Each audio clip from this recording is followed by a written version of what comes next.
to Left 59 of Radio Free America, and this is Uncle Sam with music and the truth until dawn. Right now, I got a few words for some of our brothers and sisters in the occupied zone. The chair is against the wall. The chair is against the wall. John has a long mustache. John has a long mustache. It's 12 o'clock, Americans, another day closer to victory. And for all of you out there on or behind the lines, this is your song. And welcome everybody to another edition of our Minuteman University interviews, where we are taking an hour to talk to different Second Amendment advocates, people in the industry and the community that are working towards Second Amendment efforts. And tonight we're chatting with Trey, Ghost Tactical, one of our friends from gun channels and well, pretty much all the social media platforms. Been kicking it for a couple of years. This show is emulates a couple of our favorite podcasts, the James, what's it called, Out of Order with James Kalita podcast from New Jersey, Riding Shotgun with Charlie, another great podcast, and then Gun Freedom Radio, all great Second Amendment podcasts. My only complaint is that because they have many people on, or their shows are only half an hour, you don't get enough time with the people. So in this series, what I'm trying to do is introduce who we're talking to, and then give them an hour to talk about what they do and they've done, why they do it, which I think is important for all of us, and then how they do it. So we get a little glimpse as to, they're all just regular people, how they're managing their time and their motivation using the tools that we've got. We've talked to Trey a lot, so this will be a little bit different. So we're good friends, but Trey, take an hour, tell us about what you're doing, why, and how you do it. Oh man, so there's no pressure at all, is there? It's just, so I guess you're gonna go away and come back in an hour. Is that what you're saying? Well, I mean, I'll be here, but my big idea here is to give you an hour to chat about your stuff. No, I appreciate it. Yeah, I mean, it's, you and I have, I mean, you know pretty much everything there is to know about me, but a lot of people out there may not know, and that's cool. I appreciate you letting me come on and maybe spread the gospel of Ghost Tactical a little bit. So appreciate you, buddy. You bet. So what all are you doing? Ghost Tactical, but what is Ghost Tactical? We started this June of 2017, so it's almost been 2 years. It's almost been 2 years that we started doing videos for YouTube and all that stuff. And it really came down to, I used to do a lot of competitive shooting, and I was at the range one day practicing for a big match. And there was a guy there watching me kind of train and all that. And he said, "Oh man, that's I've always wanted to do that. You should do a video to tell people how to do that." And I was like, whatever. And so he talked me into it. And so I did a little series of 3 or 4 videos for IDPA for beginners and all that. And kind of really enjoyed getting involved with the YouTube kind of stuff. So I thought that was kind of fun. And it's kind of just turned in to meeting more people. Getting involved with gun channels was very instrumental in my growth, not just with having kind of a core back support and support group of gun channels, but obviously meeting, you and Yankee and Matt and different people and Clover and all these guys that have been there and kind of done that and helped me kind of maneuver, if you want to say, around the landscape of social media, which I had never been involved in. So I started doing it basically because it was fun and it was a hobby. And then the more you get involved, I'm not saying that was never two-way unaware. I was always conscious of the Second Amendment and it was always important, but I never really kind of looked at myself as being an advocate or at least trying to be an activist of any scale until this started happening. And then when you're kind of putting yourself in that spotlight of being in the media, you have to really kind of be aware of the surroundings and what's happening and all of that and what's affecting the community. And I kind of got into the Second Amendment, but a lot more, I should say, at least publicly got involved with trying to do things Second Amendment wise. And a lot of that comes down to you. So I appreciate you for that. But a lot of it just comes down to, for me, my mission with the channel is concealed carry. My biggest thing is I would love to see people, everybody carrying every day, whether it's concealed or open, it makes no difference, but I choose concealed carry most of the time. But carrying every day, being proficient, being that everyday warrior, getting training should you need to. And that's one of the projects we're doing, is trying to break down the stigma of what training is. And basically, really just kind of spreading the gospel of being part of the gun culture in that community.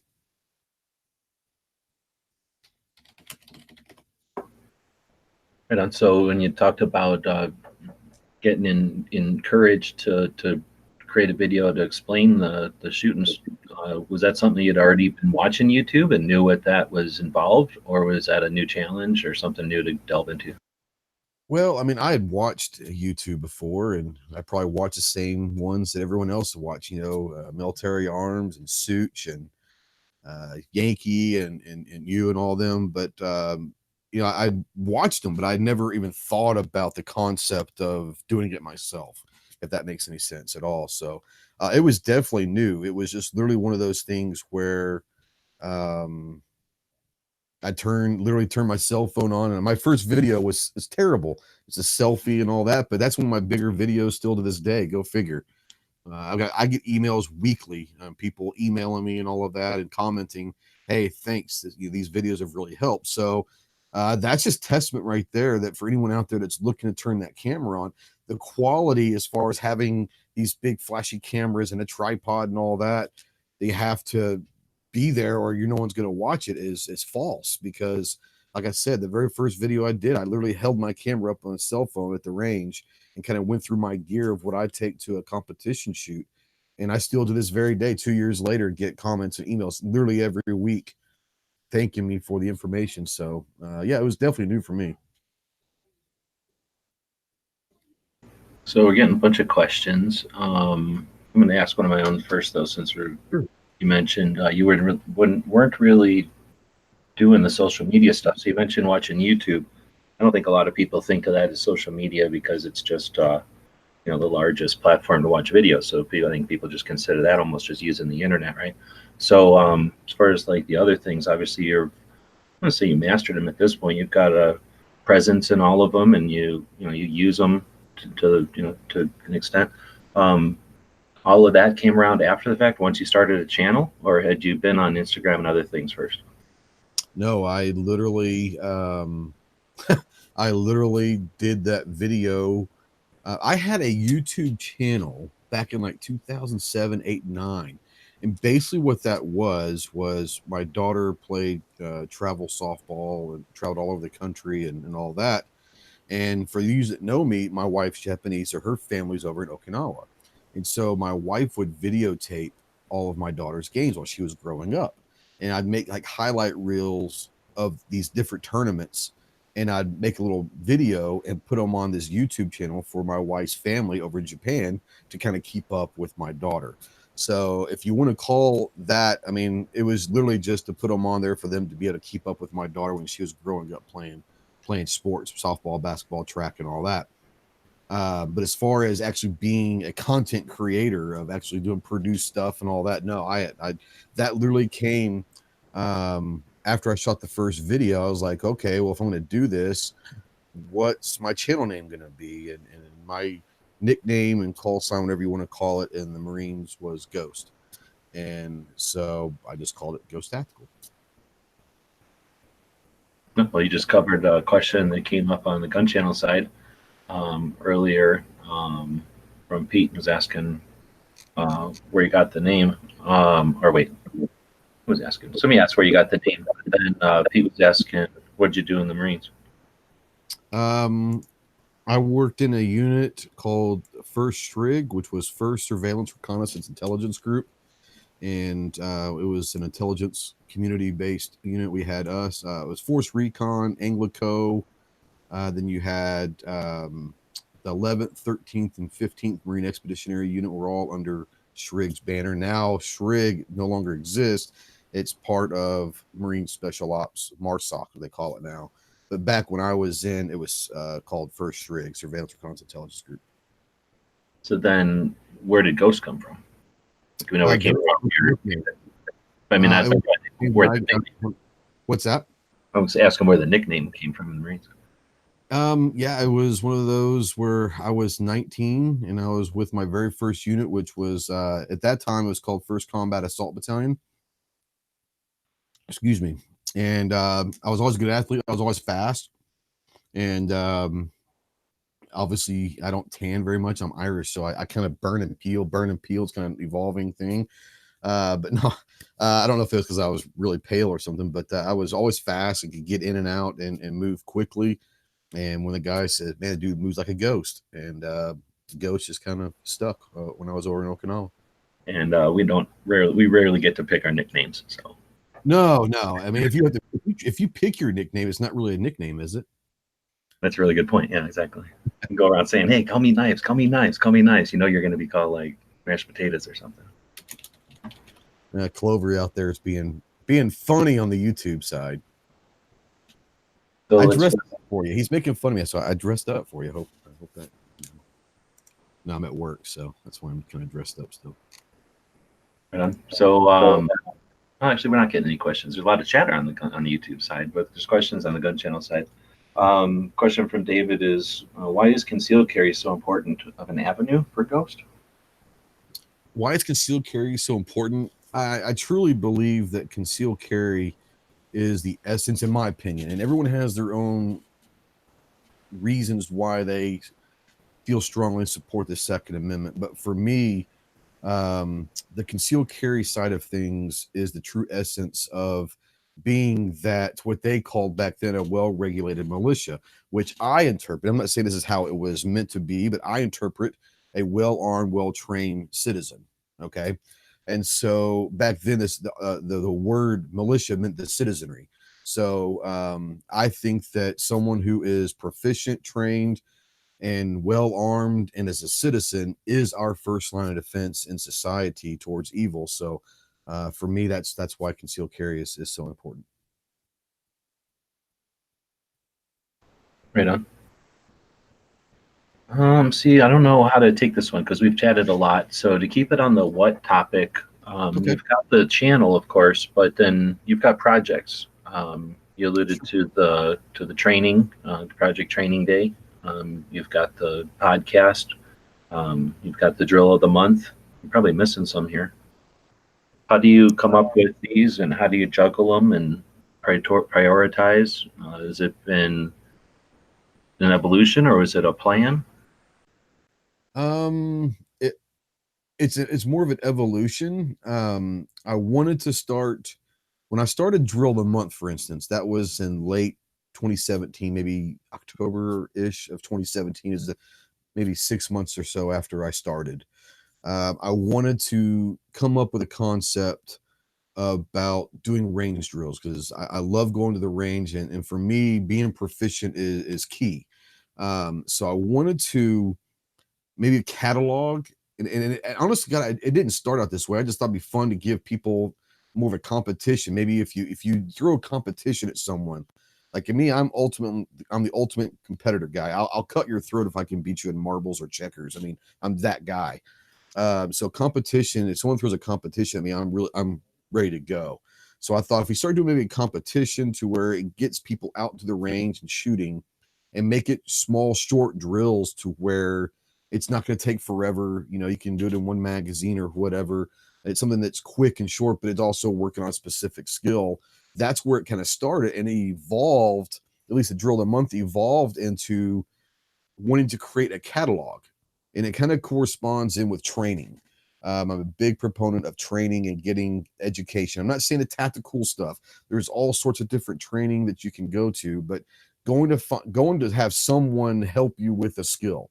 It doesn't have to be through these big dogs or whatever, but anyone that can help you get better at your skill.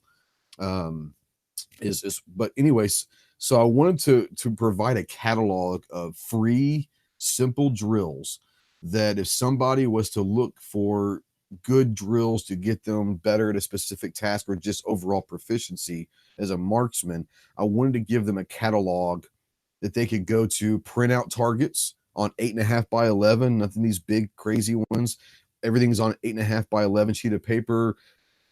Very simple, 10 to 12 rounds maximal. I think the biggest one we had was maybe 20 or 25 rounds. That was a condensed dot torture test. But most of them I try to keep, under 15 rounds for sure. And then we always shoot them from inside, anywhere from 5 feet to 21 feet. I want to keep it inside that concealed carry self-defense 21 feet to where people are at least proficient in that space.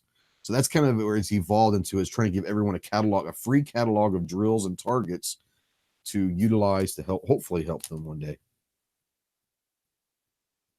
And you've been making those up yourselves too. I mean, like you said, the abbreviated dot drill is sort of one that's been making the rounds for years. But for the most part, you come up with the drills. You're not going to some PDF archive and reposting. Yeah, no. And they're all based. I mean, I'm not smart enough to come up with a lot of these drills myself. A lot of them are drills that I've done for a lot of years myself, and I've kind of changed them and, made them my own. But, you use El Presidente and, the Mozambique and the Bill drill. These most drills are based off of maybe 5 or 6 historical drills. So they're all kind of variations of a lot of drills. At this point, you just work on, I'll try to do a drill where it's different mechanics, whether it's front sight or grip pressure or breathing or shooting from reset or the draw or whatever. I try to kind of go into a little bit every month as to a specific drill or a specific area for improvement type, basically. Yeah, like you say, most of the drills out there seem to be like focused on a specific skill set that they're trying to focus, enhance or. Okay, so can I answer a question from Smeggy real quick? Yeah. Smeggy out on the YouTube asked if there's a place where they all are. Yes, if you go to my website, and I'll put it out here, I actually put the whole thing, because if you go to my website, which is ghosttacticalproductions.com, if you go under Drill of the Month tab, I've got all the targets. Every month I add the new one, but all the targets, there's a couple that I might have deleted or couldn't find or whatever the issue was. But if you go to this, I'm gonna put the link over here real quick in this chat for you. But yeah, if you go to Drill the Month tab on my website, you'll be able to see all the old targets in their PDFs. You can download them, print them out, whatever you want. But yeah, all the old targets, except for a couple here and there, are over there. So there is the link over there, and I'll put it over in the Gun Channels chat as well. So yeah, if you want to utilize them, they're, that's what they're there for. So yeah, it's kind of cool. And the way that you're doing it monthly, giving some people like an incentive to do it, just timely, and you're abbreviating some of them, is giving people some, I guess, experience, seeing them for the first time or seeing the concept of them. But then, yeah, giving people a taste of what training is, and that's really what your another one of your goals would be, is to, with the training day, right, is to show them that it's not all. I don't know. People get this idea that it's ninja rolls and flips and stuff, but it's, Anyway, so one of the questions came up was any drill of the month with rifles coming up. Yeah, actually, that's something that I want to start doing as well, as rifle, pistols, but the AR, AK. Eventually, I'll probably reach out and maybe doing some long range stuff. I'm just dabbling into the long range stuff now, honestly. So, but yeah, we'll probably have some 200-yard shot, something like that, or whatever, coming up in the next few months, to where people will have at least use their AR, AK, or something like that, platform guns, and then eventually probably evolving into longer range shots as well. But yeah, I could definitely, I'm looking forward to them. I'm actually already looking to kind of develop some drills for rifle based drill of the months as well. Yeah, absolutely. And one of the neat things about the way that you're doing the drill of the month is it encourages people to use their cameras and to post a video response. And that's another one of your goals, to get people out there and participating in all of this. Yeah, I mean, that's the whole thing is and I tell people all the time that, if we could just get people that are on the fence about guns, I'm not saying the anti-guns, but people that are on the fence, if we could just get them to the range, that's the easiest argument that we could make. Is we all remember pulling that trigger for the first time, and the exhilaration and the adrenaline rush, the excitement we got for pulling that trigger for the first time. If we could just get people to the range and experience what we experience all the time, and the enjoyment of it, and to a certain extent, the calming factor and the relaxation of shooting firearms, a stress release or whatever, I think that as a community, that might be the best way to bring more people in, is to create a fun, safe environment for them to experience firearms for the first time. But yeah, that's the whole point, is getting people out there. And the more we can get people out there and shooting, we can all say that we're for the Second Amendment, but if we never practice it, we never put that into our lives, we never go to the range. You know, owning a gun and putting it into a nightstand and never touching it for years isn't being part of the gun community. That's being a gun owner, but it's not being part of the culture. And I think that the more we can get people out there explaining to and showing other people that we're just normal everyday people. We're people you go to church with, we go to the grocery store, our kids hang out together, we're soccer moms, soccer dads, whatever you want to call them. We're just literally normal everyday people that just happen to exercise our Second Amendment and enjoy firearms. I think that that is really what we should be doing. I like how when you do this too, you can be a like you're saying, you can be a gun owner, but if you don't use it, you can be a proficient gun owner, not share it. And as far as a member of the community, you're really participating, I guess. I don't know if that's the right word, but you're encouraging that participation as well, so that, like you just said, the people that are, true representations of our Second Amendment community are not hidden in the corners. You can be the most valid member of the Second Amendment community if you never share what you do. The rest of the world has anybody know that we're out there. Okay, yeah. So, go ahead. Oh, no, you go ahead. No. Clover was joking around earlier, but one of the things we didn't really talk about as far as the what you do is how you got here. And between the Marines and now, I guess presently, you did golf. So as was being a professional golfer, has that helped what you're doing, or? I think to a certain extent, yeah. I was always an athlete. I played a lot of different sports growing up, and played at a high level, and many of them had opportunities to play college in several different sports. So I was always around athletics. The professional golf thing came after I had a knee surgery in the Marine Corps. Part of my rehab was walking, and a couple of buddies in the Marines said, "Hey, we're gonna go walk 9 holes this week. You want to go?" And I was like, "No, I don't do golf." But I went when they said, "Come on, it'll be good for your rehab." So I went, and I didn't play the first time. I just went out there and walked and hit a couple shots. Oh, that's kind of fun, and then started playing. And a year later, I turned pro. So I guess I caught on pretty quickly. But for the golf side of things, what it did for me, golf is in essence a target sport. You've got a green, you got a flag, you got a hole. That's your target. And so you have to try to figure out how to get this little ball close to this target. And so in essence, I guess it probably has helped where, in golf, you have to kind of focus small to miss small, they say. And in shooting the same way, you want to aim small to miss small. So I think in a way, a lot of it has. It's also an individual sport, and shooting is obviously, you can be part of a team, but it's an individual thing.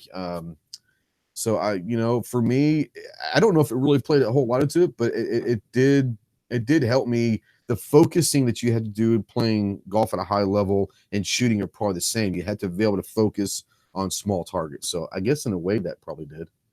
It's interesting. I just sort of assumed someone who'd be a professional anything with sports grew up, with a thirst for it. It's interesting that you weren't really anything into golf until. I didn't play golf until I was 21. 21 was the first time I played golf, yeah. And then from going that to becoming a pro, obviously you're able and interested in, to attack something and succeed at it. I'm guessing it's not, anybody walks up and becomes a golfer isn't a pro. So congratulations on that. Well, I'll tell you, the interesting thing is this is how I always live my life. Whatever I do, I give it 150%, whatever you want to call it, that cliche, but I put everything into it. Whatever I'm doing, whether if I'm at work or if I'm doing a YouTube or I'm doing this or I'm doing that, whatever I'm doing at that moment, I'm 100% focused on that task. When I got into golf, luckily we were living in just outside of Camp Pendleton. We lived off base out in San Diego area, and right across the highway was a driving range that closed at like 10 o'clock at night. And I kind of made a deal with the guy over there at the driving range that he let me hit balls for free if I go pick them up at night. So I picked them all up and all that. So I basically would sit there and for hours at a time, at 9 o'clock at night, I'd go over there when everyone's asleep. My daughter was asleep by then. And I would just go hit balls for a couple hours and just, I basically taught myself and kind of figured I've always been good to kind of figure out how to make my body do what I wanted to do. Does that make sense? And so that golf just did that. But yeah, I mean, I've always kind of, no matter what I've done, I just kind of, I dive into it, and I kind of make that a priority. So when I dove into the YouTube thing, or I dive into whatever it is, I give everything to that. Right on. Now, I'm no professional golfer, but I did live next to a golf course for some amount of time. And from my experience with golf, it's not, you can go to the range and shoot distance all day long, and you can shoot accurately into a cup or whatever it's called, a hole all the time. But there's a lot more to golf than that. There's the whole like wind and knowing the range, what it is, the lay of is it a range, the course, I guess. So again, I've been around people that play golf, and I know there's a lot more nuance to it than just skill. People you can't brute force your way to play golf consistently, correct? No, it's actually, the thing about golf is it is the easiest game in the world to have fun at, because you can be absolutely god awful terrible and still have an absolute blast playing golf with your buddies, but it is probably one of the hardest sports to be good at. And it just comes down to, and this is going to sound conceited, and I don't want it to sound conceited, but to become a professional golfer, a professional anything in any sport, professional shooter, professional anything that is physical, a lot of it is just natural ability, athleticism, or whatever. I have 20/10 vision. I have very good hand-eye coordination. I've always been able to basically make my body. I could watch someone do something, and let's say it's tennis. I could never play tennis, but if you give me about 3 days to practice, I'm going to beat most people. And that's not being conceited. It's just, I don't know why, but I've always kind of been able to just be good at athletic sports. So to be a professional in any sport, you have to have just natural athleticism. And then at that point, it really comes down to taking your natural gifts and honing them in, and chiseling you down to where you are something, Where you're consistent, you're able to call it up and do what's needed on call. That's the thing is muscle memory and repetition. You don't have to have a great swing, but if you can make the same swing every single time to where you know what your ball is going to do, or in shooting, you don't have to have the best mechanics, but if you know that every time you pull a trigger, you're going to miss low left, well, eventually you're just going to start aiming a little bit higher right on every single shot, because you at least are consistent in your pulls. Does that make sense? Yeah. I know it does to you, but I mean, that's the thing, is just being consistent. Like you said, anything that you do, being consistent is really the key to a lot of things. I had another question, but I can't think of it now. So I guess we'll go back to an easy one. It'll be a bit of a palate cleanser. Trying to see who asked it on the Gun Channel side earlier. Jim asked AK or AR? I love the AK platform. I absolutely love it. The 7.62x39 round itself is one of my favorite rounds ever. I absolutely love the AK platform. I do appreciate an AR is being modular and being adaptive to different calibers all the time. You can just change out barrels or uppers, and you've got whatever you want. But just going to the range and shooting them, honestly, I would have to say, just for fun, AK. For life situations, probably AR, because it is a little more flexible. But just to shoot, I love the AK. Absolutely love the AK platform. I think a lot of us who follow Ghost already knew that answer, but a little bit of a palate cleanser there. Got me to remember the thing I was trying to ask you here. But so we've spent maybe half an hour now chatting about what you've been doing, and I think I've learned a lot. I didn't know about your what would you call it, like your involvement with I knew you were a pro golfer, but I didn't know the story. But as we transition into the why you do what you do, I know you've addressed that to some extent, but I like to ask people during these interviews just the open question, why you're doing it, to give you an opportunity to elaborate on that. But before that, obviously you've done things that are challenging and you've been successful at them. So do you have any daily rituals or tips for success? Do you have any things that you do, that you've learned, or habits that are valuable? Tips for success. I'm one of those guys. Am I allowed to curse? Sure. Okay. I like to make silver out of shit in any situation in life. I'm probably the ultimate optimist, and for some people it pisses them off. But I always see the glass is half full. I always try to make the best out of any situation if possible. So, and it's not that something I do every day, but I wake up every morning and I say, today's going to be a good day. And it's nothing like corny, like cliche. Hey, people like you, and today's, I don't do that, but I always have the attitude and the feeling that no matter what comes my way today, I'm going to make the best out of today and make it a good day somehow, some way. And there are days that in life just takes over, and there's some bad days. But if you can always try to find a silver lining in any bad situation, that's how you learn from those situations. And so I'm always, the best way to succeed is believe you're going to succeed and believe that every day is going to be a positive day somehow, some way. Certainly something you have effect over each day. Sure. Mel is asking on the YouTube side, do you have a golf channel? Have you thought about it? I don't. I've never thought about that. Maybe one day, but between a job, I work 60 hours a week, and then the YouTube thing, I don't think I could have another channel. I might incorporate golf into some stuff every now and then, but no, I do not have a golf channel, and I don't foresee me having one anytime soon. We chat on Clover's chats on Thursdays and on the 2A workshops often about monetizing channels and dealing with the funding aspect of doing any kind of project online. I would think that the potential in golf has got to be amazing with all the stuff that people buy. I'm sure there's some competition out there, but it's interesting. Well, there's some other questions coming in, but I want to give you time to talk about the why. So it's half an hour into the show. Take as long as you want. Why you do what you do. Honestly, I've actually become extremely passionate about our community, our family, and especially the Gun Channel's family. And it is very much a family, but I've been very passionate about creating content.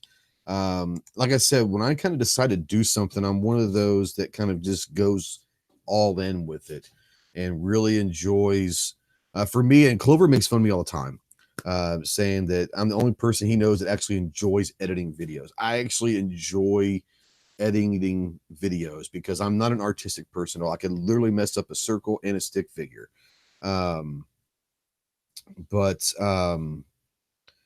I love editing and being artistic in that. And so the why is, for me, it is a chance to hopefully influence people that may look at me and say, this is a normal guy that has a normal job who's a high school baseball and softball coach, and he's this, that, and the other. And oh, by the way, he's a gun guy. And so I think that for me, it's important for all of us to show everyone that we're not evil just because we carry guns. I think it's important for me to make sure that whatever message people are watching on YouTube, they don't have to watch my stuff, but maybe there is somebody out there that has the same interests in me that may not have an instructor around or may not have someone that can help them. And I'm not saying by any means that I'm a guru or an expert at anything, but I have learned a lot of stuff through my hours of training and then also in the military stuff that maybe I could pass on a little bit of that knowledge and help somebody else. But honestly, the biggest why is I absolutely love this. I absolutely love being part of a community that most people don't realize is very welcoming and open arms. The gun community is a very welcoming community to most of us are. The vast majority of the gun community is open to anyone. I really just enjoy helping people. I enjoy, like, again, I go back to this. I love seeing someone pull a trigger for the first time. The smile. If you don't pull a trigger and just have that adrenaline rush, whether you're scared or excited or whatever, just the reaction is awesome to see new shooters, and especially if you put them in a safe environment and all of that. But getting new shooters out there, getting more people added to our community is awesome. And I'd like to sit there and say I want to change the world and I want to be a pillar of the 2A community. I have no desire to be a pillar of anything. I want to put out my message and my mission. And if there's one person I can help down the road, then I've been successful. And so, yeah, I think people get into for the fame and fortune. And that is by no means why I do this at all. I do it because I enjoy it and I really want to help people. I got a lot of help from other people, and now it's time to pay it forward and try to help other people as well. Right on. Good answer. Thanks. FYI, if you help one person, you are changing the world. Well, true. See, that's making shit silver out of shit right there. There we go. So John Z from New York brought up a great point over on the YouTube side, and I forgot to talk about it because when we were doing the what all you do, what's up with the range? You manage a range. I'm the pistol director. We have a shooting club. It's called the Cleveland County Shooting Club. We got over 400 members. That we have skeet and trap, shotgun bays, like 4 of those. Got a couple pistol bays, and then a rifle range. It goes out to about 250 yards. And I'm on the board of that. I'm the pistol director, so I manage the pistol stuff, and we have fun shoots once a month. Starting next month, I'm going to start doing like weekly clinics for kids and for women and for couples, and just trying to bring people in to get more people into shooting. And say, if you make it a fun, relaxed environment, maybe we can get more people to come in and shoot. So that's my role as a pistol director, is really just kind of trying to bring more people into firearms and using the pistol side of it to do that. Now, with the Operation Training Day, you're going around and meeting up with various instructors, taking their courses, and I'm leading into an ambush here. One of the instructors that we would have all liked to have had the pleasure of experiencing a class with or some instruction from would have been Jeff Cooper. Absolutely. And as Pete says on the YouTube side, a quote from Jeff Cooper is, "A golf course is a willing and deliberate misuse of a perfectly good rifle range." Yes, so I'd like to know, how do you deal with that it's got to be some kind of a mental dilemma for you every time you walk out onto a golf course?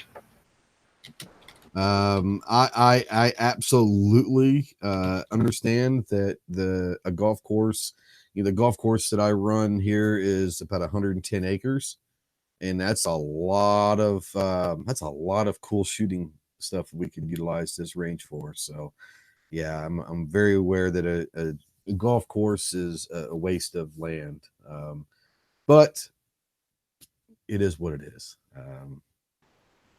Well, here, I'll throw this out there for you. I know of a place where a friend of mine from high school goes in the winters, and in the winters, they turn the range into a skeet shooting. Range. So there's that opportunity. Yeah, a lot of courses, especially up north, that there'll be snow on the ground from October till April, and a lot of the up northern courses, and so they shut the golf course down. Obviously, you can't play golf when there's snow on the ground, and so they do utilize golf courses for other things. So that's awesome. Now down here, we're open 24 hours, every day except for Thanksgiving and Christmas. So, but we will get cold in the wintertime in Arkansas, but we might get a couple snows and a couple inches here and there, but very rarely are we going to close down the golf course. So it is open year round. But yeah, up north, absolutely. A lot of them do utilize it for other things. And I'm glad to hear that it is used for shooting of some sort. Okay, so now the 3 points of this show are to talk about what you've been doing, and hopefully we've given people some new insight and given you a chance to elaborate on some of all the things or a bunch of the things that you've got going on. And then we chatted about why. How do you do all this? Did you have a preferred? I mean, again, this is a tough conversation for us. We chat about this weekly in Clover's chat, and quite a bit more often than that. But for those that might be watching, do you have a particular favorite piece of equipment? Phone, camera, keyboard, computer, little of all? My kind of my go-to, it's going to sound weird, is I've got 2 pieces of equipment that have been with me from the beginning. Oh, my phone, but I'm not going to tell one was a little Sony Handycam, It's a little HD little handy cam that my wife had. That she, once again, going back to filming my daughter, we bought this one when she went to college and was going to play in college, and so we bought a new HD camera to film her college stuff. And when I started doing this, I kind of took it over, kind of stole it and made it my camera for YouTube, especially for the range stuff, because it has one of those flip out, screens that you can rotate, so it could be looking at me and I could still see the screen to see, with the frame of this in the frame. Yeah. And so that's why I took it. I was like, oh, this is great for the ranges. I'd be shooting and I can look over, make sure that I'm still in the frame and all that. And then a tripod. And I've got probably 4 or 5 tripods, but the one that I still take to SHOT Show and NRA and to the range, the legs are bent. And there's someone that told me one time that every tripod has a great story. And this tripod has a great story. It's just been beaten to hell, but it still holds up. So that's kind of my go-to tripod. I know how it's going to be, and I know that it's going to hold up to banging and all that. So my go-to tripod is still there from day one. And my camera, cell phones are wonderful. You can do a lot of stuff, and especially now, these cell phones have better quality than anything else out there. But Handycam, I've always done that. Now people are getting involved with the what do you call them? The GoPros. GoPros are phenomenal, especially if you want to attach them to your person or whatever. Those are awesome. So, you don't have to spend a lot of money to get started, and you don't have to spend a lot of money to do this forever. If you choose to upgrade stuff, you can, but a cell phone, you can, I think, you've been doing this forever, and you use basically your cell phone for everything. So quality of the cell phones are amazing. Yeah, everything since 2013 has been a cell phone. Yeah.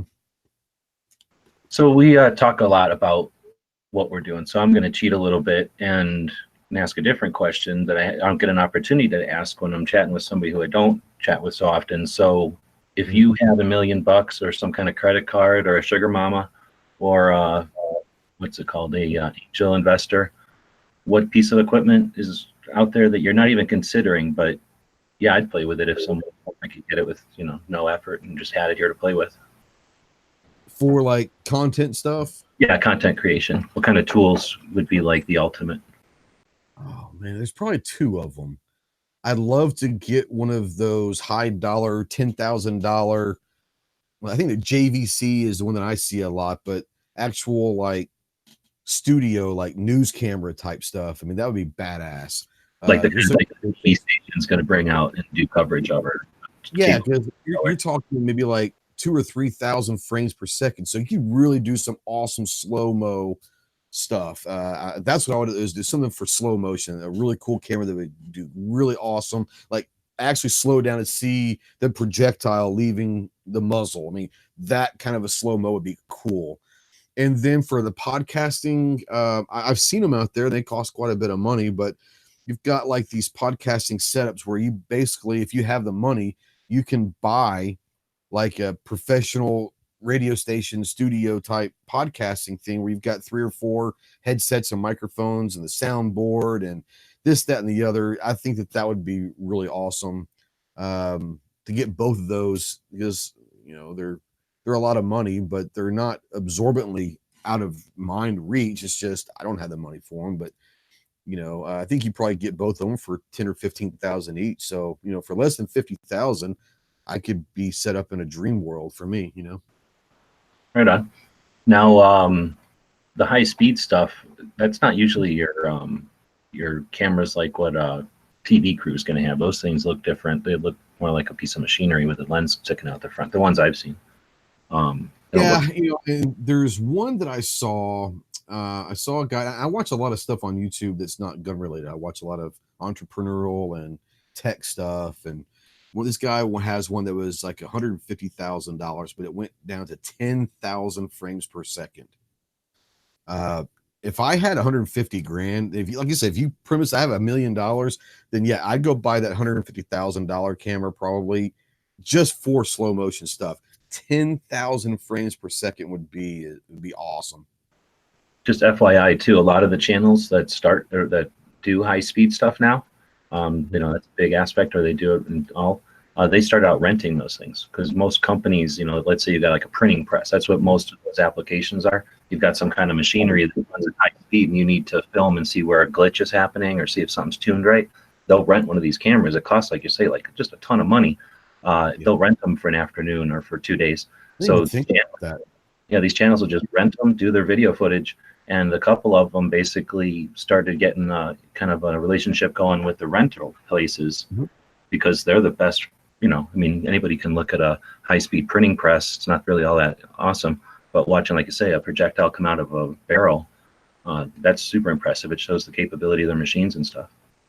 And yeah, and I think about that because that helps them pay for that product as well. You know, if they rent their camera out or whatever, you know, they're providing a service, but that actually helps them kind of finance this thing too. So I never even thought about that. That's a great idea. I wonder if I could go look around and see what they've got around here that I could. Usually there's one region at least, if not more, because back in the day there was released regionally. Because a lot of places leave these things for a little while. They'll ship them though. They just put them in the mail. So a question came from Pete on the gun channel side. I thought it was a good one. Came back a little bit earlier, but I think this is a good time for it. What aspect of your experiences do you credit for your high level of ability to communicate as well as you do?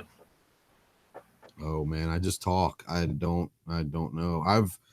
I appreciate it. I don't consider myself at a high level of communication. I've never been nervous. I've always kind of, I know it might come across as surprising. I'm a pretty confident guy. I've always been confident. I've had no problems in my life speaking in public. I've never been in problem holding a conversation. I'd like to think I'm a fairly intelligent guy. And honestly, I just talk and I don't try to sound anything, you know, smart or dumb or I just talk and maybe I don't know how to answer that because I don't really try to do anything. I don't know. I really don't know how to answer that because I don't think of myself as a great communicator. I just try to talk and be myself. And if it's, I hope that it's, you know, people understand and get with the gist of what I'm saying. But you know, it's one of those things that I just talk. I'm sorry. I don't know how to answer that one. No, it's a valid answer. And I think that illustrates what we're trying to do with this series is to show that we're just all regular people. I think, you know, if I had to answer it, it's just practice. I didn't take any classes. I mean, it wasn't your job in the military, for example, to give lectures or, you know, some kind of seminars or something where you had to speak publicly or, you know, you got some, you know, classes or something on that. So a question from David on the Gun Channel side is, how much time do you put into your live Tuesday shows? It really kind of all depends on what the topic is. If it's someone like, you know, tonight I've got Yuta and last week I had Double Dog Arms and I'll have guests on, then a lot of it is not really a whole lot of time because I probably know these people already. I've had discussions with them and it's like, kind of like this one where I'm giving them my platform to get their message out, their product out on those. Probably not a whole lot except for just, you know, like I said, I already know them or know their products probably, or they wouldn't be on my show. Juggling that kind of thing. What's that? Juggling emails, that kind of thing. Yeah, juggling emails. You know, I'll send out during the day. I'll send out sometimes depending on the topic. I'll send out to. I have, you know, 3 or 4 people that I want on my show every week. And usually it's you and Clover. Sometimes it's Mike with NW Tactical. Sometimes it's Budget Guns and Gears, Mike.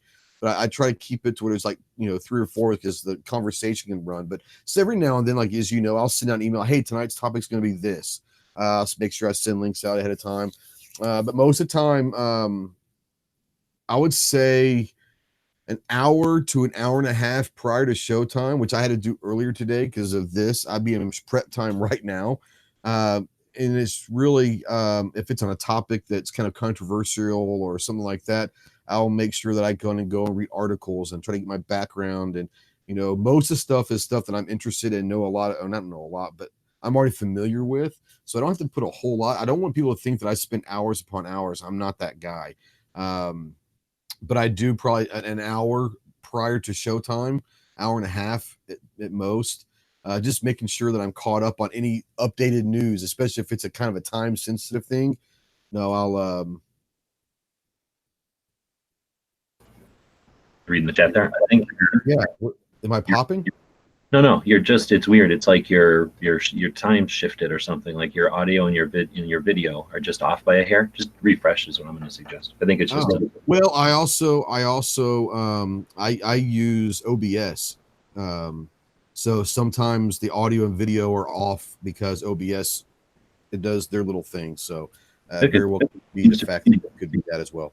Yeah, it seems synced up now. So maybe it just was a pause. Okay. So that was a question that Pete asked earlier. What audio gear, mic, and mixer are you using now? I typically use, I'm using a little clip-on mic right now for this. Something's going on. I might have to send the Blue Yeti. This is what I usually use. That's a Blue Yeti, my microphone, but something's been going on with it the last couple of weeks. I might have to send it in to get fixed. It's nothing bad. It's just it sounds different. So I might have to do that. But typically on the live streams and all of that, I use that. For the range videos, I use these little clip-on mics, and I don't even know.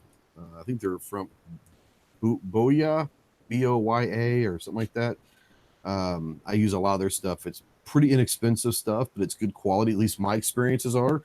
They're pretty good quality stuff. Mixer, I use a virtual mixer. It's called Voice Meter, and it's the one I use is Voice Meter Banana, and it's an actual virtual mixer. It's a software on the computer.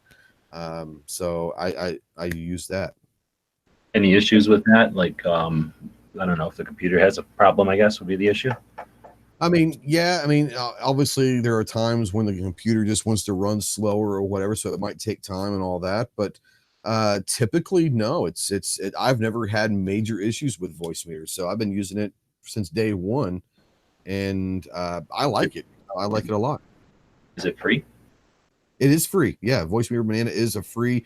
When you download it, there is the software, and there's also a virtual cable that you also have. They're both free. Now they will come on and ask you to donate, and I think I gave them like $10 or something like that to donate to the creator, but you don't have to. Everything is unlocked for free from the very beginning. Should you choose to donate to the creator, you can. And I think I've given like $10 through PayPal or something like that. Same thank you, but you don't have to do that for sure. Right on. Well, that sounds like that'd be a good step for somebody anyway. If you're thinking about getting a mic and a mixer, get that one. If you don't like it, you can always buy something. But that way, you experimented with virtual and it was free. And if it works for you, like it's working for Ghost, then done. You don't have to pay nothing. Yeah, for sure. So Pete, on the gun channel side, I asked a question. I'm gonna ask a second question to it. But the first part he asked was favorite guest so far. Guest he wants to have the most. So I guess maybe he's asking both questions. So favorite guest so far. Favorite guest so far, honestly, Jaeger, because I had very poor feelings towards James Jaeger prior to him coming on the show. And not only did he challenge me in person live to come train with him, now we're friends. And that wouldn't have happened had he not done that, because I still may not always like what he says on YouTube, but I respect his knowledge. I respect his passion for instructing in firearms. I respect how he treats his students, his staff, and his family. He is a good man. Whether or not I always agree with what comes out of his mouth, he's a good man. And I would have never have come to that conclusion had he not come on the show. So I'd say Jaeger has been my favorite so far, because it completely changed. It ultimately changed how I feel about somebody. And actually, it ultimately changed how I try to feel about people. Is I always will give people now the benefit of the doubt until I meet them in person and interact with them. So yeah, I would say Jaeger for sure. That's cool. You're the second person, well, maybe even more, but second Marine I know who had no interest at all in meeting Jaeger, and then once they've met him, they're good friends. So I appreciate that too. And when you do that kind of thing, I mean, it must happen for Jaeger for lots of people, but for Jaeger probably often. But to have it happen in front of everybody, again, that's sharing the experience and growing the community and giving access to people who we don't all have a chance to do everything, but we can all share in when people are willing to put it out there. So thanks for that. Yeah, no problem. So let me add the other side of that. What would be the guest you'd like to have on the most? We'll open up our Rolodex here and get whoever you need. you know this about me, and I think a lot of people do, but you know this about me. My two kind of firearm heroes. I read a lot of books and I watch a lot of videos. I would say one of two people, and it's going to be Masad Ayub or Clint Smith.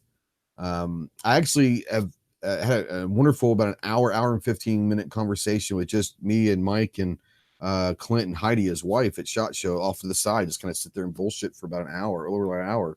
I feel like I could probably get a hold of Clint and ask him, and he'd probably come on. I have no direct contact with Masad Ayub, but Masad Ayub, for me, honestly, if I had to pick one, it would be Masad Ayub. Masad Ayub is, for me, he was kind of like my first instructor. Does that make sense? Without having like a trainer, like listening and reading and watching Masad Ayub stuff was how I kind of got into figuring out different things about firearms. So I would definitely say Masad Ayub would be the one that I would love to get on.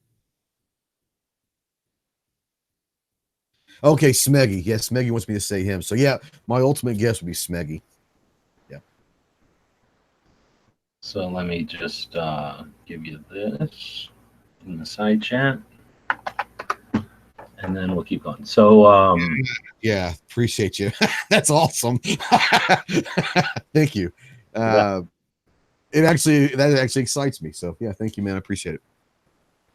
All right, so we're wrapping up towards the end here. We want to do it about an hour. We both have things we got to do in the real life.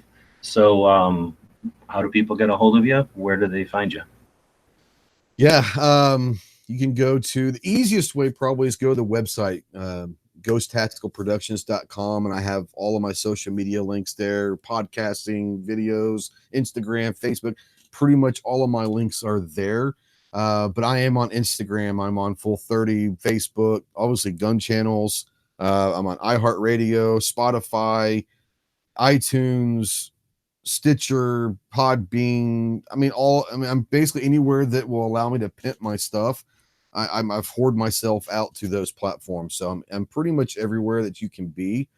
I always put my phone number and email. If you want to email me, it's you can email me at info@ghosttactical.us or ghosttactical@yahoo.com. Yes, I still have a yahoo.com. So you can send emails to me there. I've got a cell phone number that I can be reached at, and that's 530-364-4678. That's a business cell phone that you can always get a hold of me. I have no problem people calling or texting. Just make sure it's not at weird hours of the night. But no, I mean, I'm always trying to be around for people. And I, like I said, beginning is I've had a lot of people, including yourself, that helped me tremendously. You know, there's always going to be a time when you're first starting out that you ask yourself, is this worth it? I'm not growing. I'm not getting people to watch. Is this worth it? And the answer is obviously yes.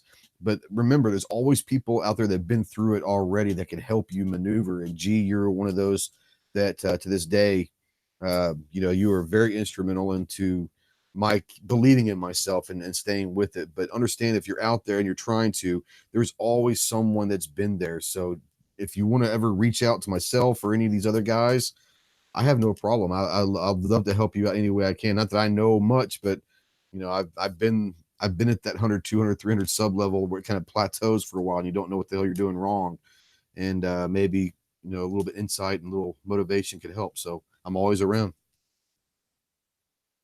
Right on.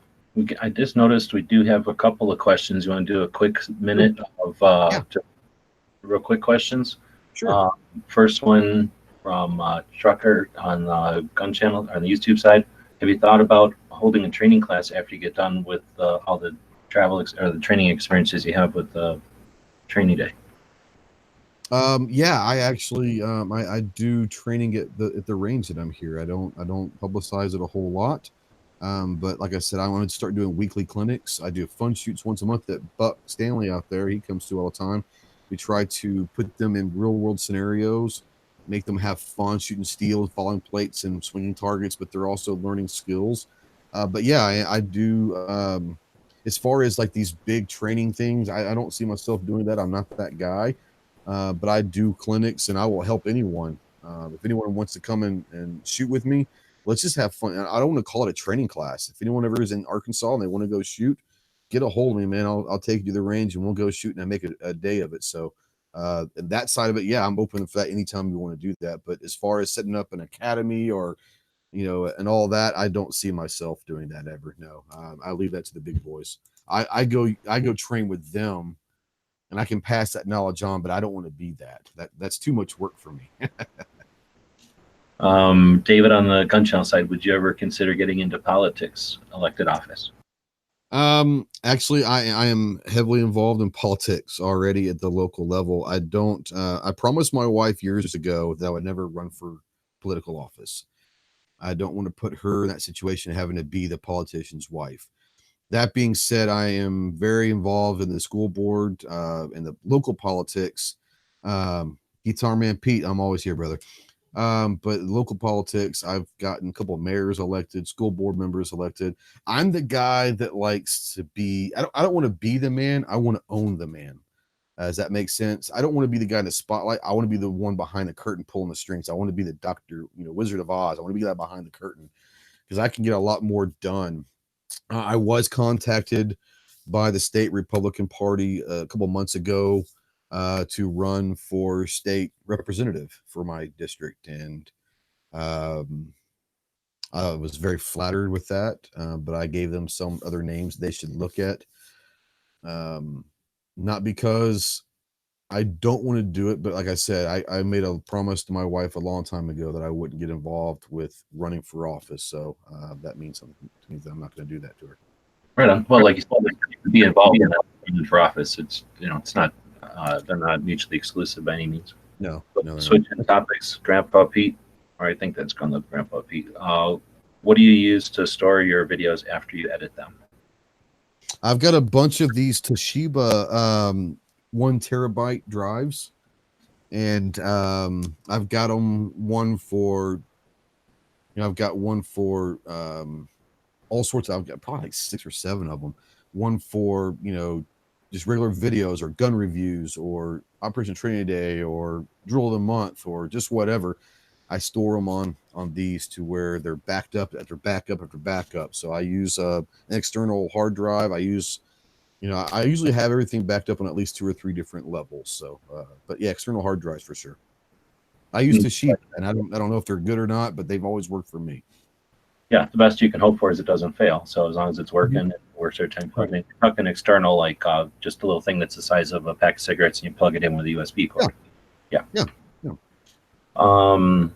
What's the hardest part of doing the Ghost Tactical show? That's from, or doing the Ghost Tactical channel. It's from David on the gun channel side. The hardest part is not having enough time to do this full time. You've got a family to support, you've got a mortgage, you've got bills, and now with other things going on in my family, I've got other things going on. It's not that I could quit my job. If I had the availability to quit my day job and do this full time, I absolutely would, but I've got to provide for my family. So I'd say time. Time is the biggest obstacle. I wish I could do it 24/7 because I like doing it that much, but you can't do it. Yeah, valid answer. I put a link to your Patreon out there. If 1,000 people buy Ghost a cup of coffee, I suspect that'd be a lot closer to. That would help. That would definitely help. Yes. Last question, then. Appreciate doing this little round of quick questions here at the end. If the Marines called and asked you to come back, would you? In a heartbeat, no doubt. Right on. So it would take them a moment to answer. Yeah, it would take me less time than that to sign the paperwork. Hands down. But Ghost, it's been a pleasure. Thanks for all you do. In an hour, you'll be on with Yuta talking about his new book, which is a book about teaching kids about the 27 words in our Second Amendment, what that means to them as little kids. Yeah, it's awesome. He's got several books out already talking about how to introduce kids into firearm safety and firearm education. But I thought this is an awesome book because it's trying to explain to kids with the 27 words of the Second Amendment why they're so important. I think it's awesome. So I'm looking forward to that. So yeah, in about 55 minutes or so. Yeah. Right on. Last time we had Yuta on, it was an opportunity for me and him to chat a bit. He got into the 2A patch batch with us after that show. So yeah, you're doing stuff. I hope you noticed how many people are thanking you and let you know that that's how they got into YouTube. doing your drill of the months? You know, it's one of those things where, like I said, that's kind of why we do this, isn't it? To help somebody. Hopefully, we're helping somebody. And no, for me, it's awesome. You have to understand that 2 years ago, I was some guy in a small town, Arkansas, that literally put a video up, and for me to, you know, I mean, I'm getting, I don't even know, I'm around 2,500. I think I'm about 20 away from 2,500 subs. And for me, for that, you know, people say that's a small channel. It is a very small channel, but for me, like getting 100 subs was huge. I mean, getting 100 people in your mind to think that, you know, so and so cares. I've got 100 people that care about what I have to say or whatever is really eerie. So the fact that I actually am helping someone, I mean, that means the world, and I really appreciate all the thanks and all that. And I'm always here for you guys. And like I said, I've learned all this stuff from other people, and G has been, you know, a lot of what I know is because of G. And I think a lot of people, what they know is because of G, and having conversations for hours upon hours, sometimes at 3 a.m, and having good days and bad days, and him telling me to suck it up and quit bitching and fight through it and all that. So I think that we could all take a lesson from every day is a new day. But I appreciate everybody saying that. And thank you, G, for everything that you do, man. I really, you know how much I love you and appreciate you, but I really want to say that I appreciate you very much. Right on. Well, thanks for being here. We'll end it with our friend Charles from Tucson here. The guys and gals of gunwebsites.com encourage you to take a CCW class every year, practice at least once a month, and carry every day. Thanks for watching gunwebsites.com.